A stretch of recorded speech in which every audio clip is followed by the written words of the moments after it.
مہکی فضا الکرم الکرم الکرم اے خدا Al-Karam Al-Karam high school, Sher Shah road, داتا نگر، بادامی باغ، لاہور۔ بسم اللہ الرحمن الرحیم۔ Al-Karam high school, Sher Shah road, داتا نگر، بادامی باغ، لاہور کی طرف سے میں حافظ محمد صدیق فیضی جماعت دہم کے طلباء و طالبات کے لیے اسلامیات کا پروگرام پیش کر رہا ہوں۔ آج کے اس پروگرام میں سورہ الممتحنہ کا دوسرا رکوع اور اس کی آیات 7 تا 13 اس کا ترجمہ اور اس کی مختصر تشریح میں پیش کروں گا۔ بسم اللہ الرحمن الرحیم۔ عسى الله أن يجعل بينكم وبين الذين عاديتم منهم مودة والله قدير والله غفور رحيم۔ عسى الله أن يجعل بينكم وبين الذين عاديتم منهم مودة، عجب نہیں کہ خدا تم میں اور ان لوگوں میں جن سے تم دشمنی رکھتے ہو دوستی پیدا کر دے۔ واللہ قدیر، اور خدا قادر ہے۔ واللہ غفور الرحیم، اور خدا بخشنے والا مہربان ہے۔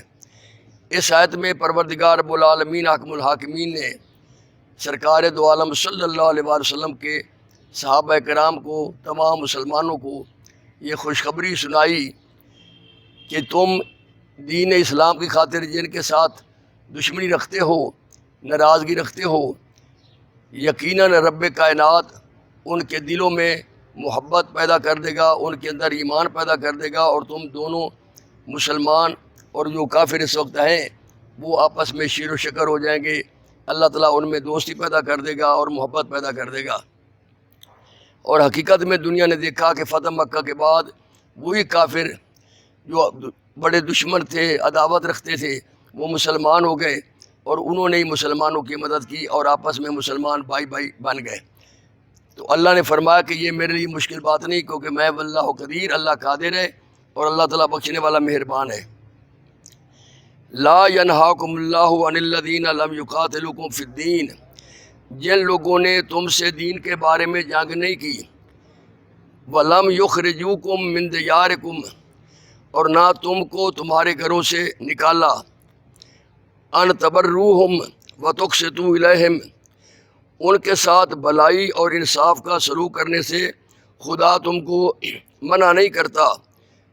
ان اللہ یحب المقسطین، خدا تو انصاف کرنے والوں کو دوست رکھتا ہے۔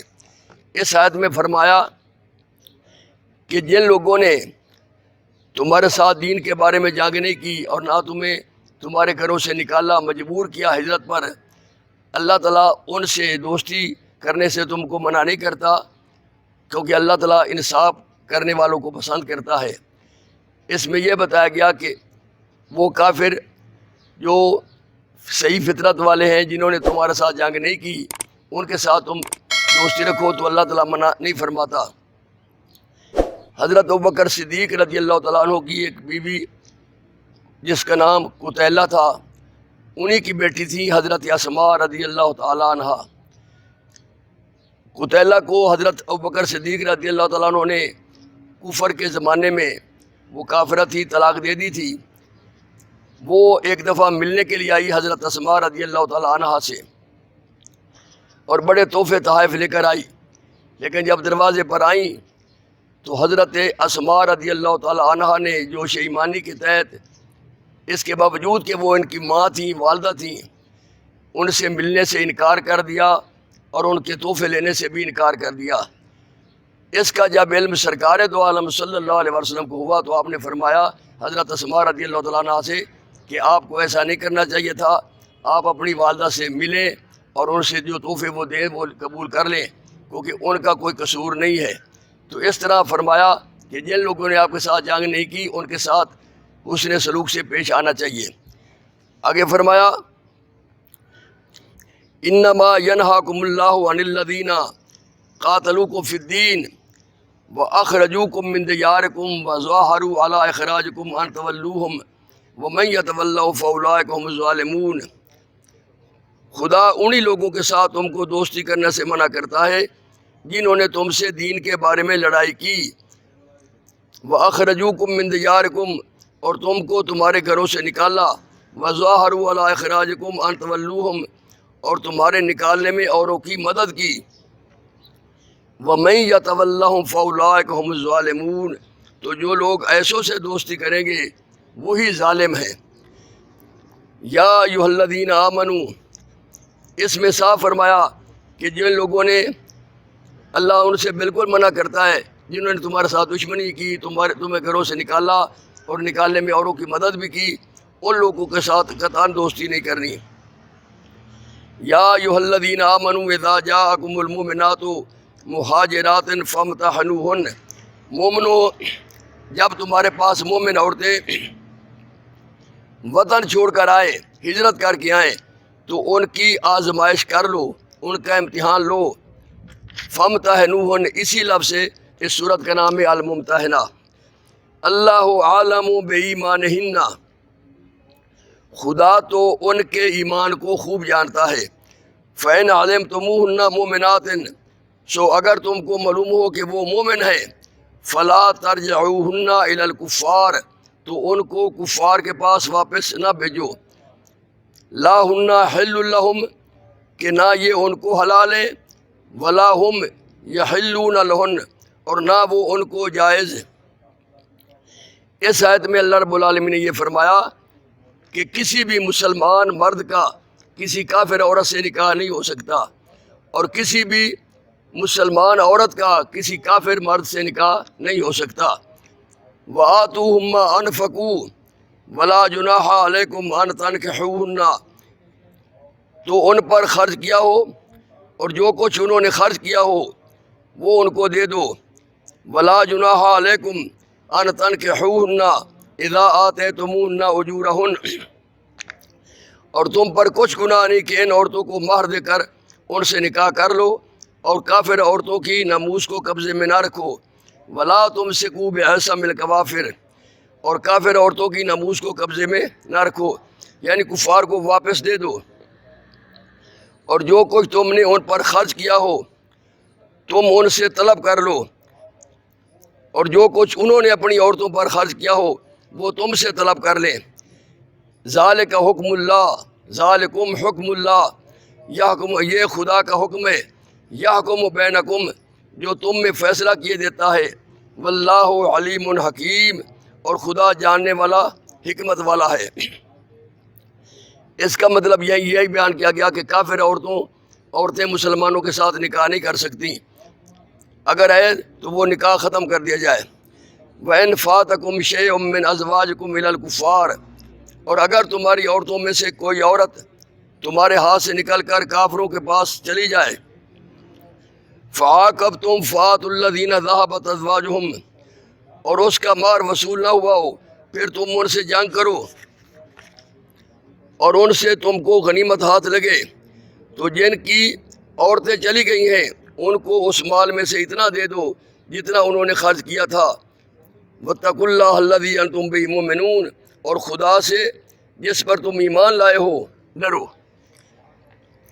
یا ایھا النبی اذا جاءک المؤمنات، اے پیغمبر جب تمہارے پاس مومن عورتیں اس بات پر بیعت کرنے کو آئیں، یبایعنک علی اللہ یشرکن باللہ، اس بات پر بیعت کرنے کو آئیں کہ وہ خدا کے ساتھ نہ تو شرک کریں گی، ولا یسرکن، اور نہ چوری کریں گی، ولا یزنین، نہ بدکاری کریں گی، ولا یقتلن اولادہن، نہ اپنی اولاد کو قتل کریں گی، ولا یاتین ببہتان یفترینہ بین ایدیہن وارجلہن، اور نہ اپنے ہاتھ پاؤں میں کوئی بہتان باندھ لائیں گی، ولا یعصینک فی معروف، اور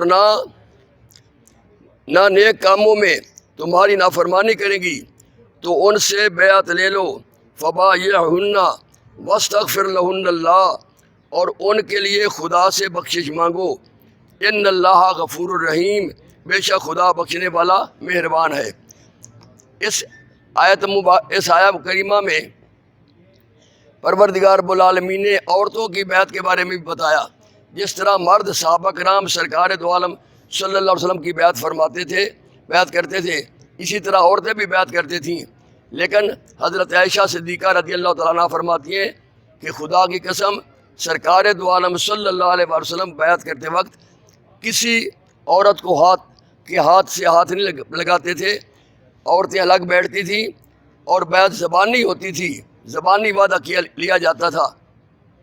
یا یہ کہ سرکار دو عالم صلی اللہ علیہ وسلم اپنی چادر مبارک، اپنا کپڑا مبارک ان کو دیتے اور وہ عورتیں آپ کے کپڑے کو پکڑ کر آپ سے بیعت کرتی. اور یہاں فتح مکہ کے بعد صفا کے مقام پر بیٹھ کر جو عورتوں نے آپ سے بیعت کی، ان میں ابو سفیان کی بیوی ہندہ بھی تھی، جو سرکار دو عالم صلی اللہ علیہ وسلم کی ایک طرح سے ساس بھی تھی، کیونکہ ام حبیبہ ان کی سگی بیٹی تھی جو سرکار دو عالم صلی اللہ علیہ وسلم کی ازواج مطہرات میں سے تھیں. تو فرمایا جب یہ بیعت لی جا رہی تھی، جب آپ نے فرمایا کہ ولا یسرقنا، اور وعدہ کریں عورتیں کہ چوری نہ کریں، تو ہندہ اگرچہ بیس بدل کر آئی تھی، منہ پر کپڑا اس نے رکھا ہوا تھا، لیکن سرکار دو عالم صلی اللہ علیہ وسلم نے اسے پہچان لیا. اس نے کہا کہ یا رسول اللہ صلی اللہ علیہ وسلم، میں کبھی کبھی ابو سفیان کی جیب میں سے کچھ پیسے نکال لیتی ہوں، تو میرے لیے کیا حکم ہے؟ تو آپ نے فرمایا کوئی بات نہیں. ابو سفیان بھی کھڑا تھا، اس نے کہا پہلے جو کچھ ہو گیا میں نے تمہیں معاف کر دیا. اور آخری آیت میں فرمایا یا ایھا الذین آمنوا لا تتولوا قوما غضب اللہ علیہم قد یئسوا من الآخرہ.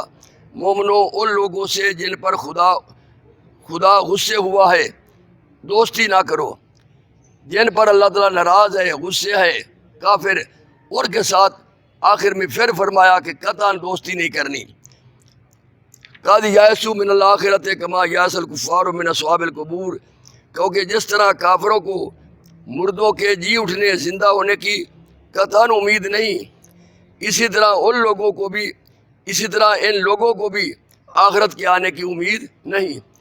اس میں یہ بتایا گیا کہ کافر نہیں مانتے تھے کہ بندے مرنے کے بعد اٹھیں گے، اور فرمایا اسی طرح جو ان کے کافر مر گئے ہیں وہ بھی بالکل مایوس ہیں کہ ان کو قطعاً جہنم ہی ملے گی، ان کو کوئی امید کوئی نہیں کہ کامیابی کی.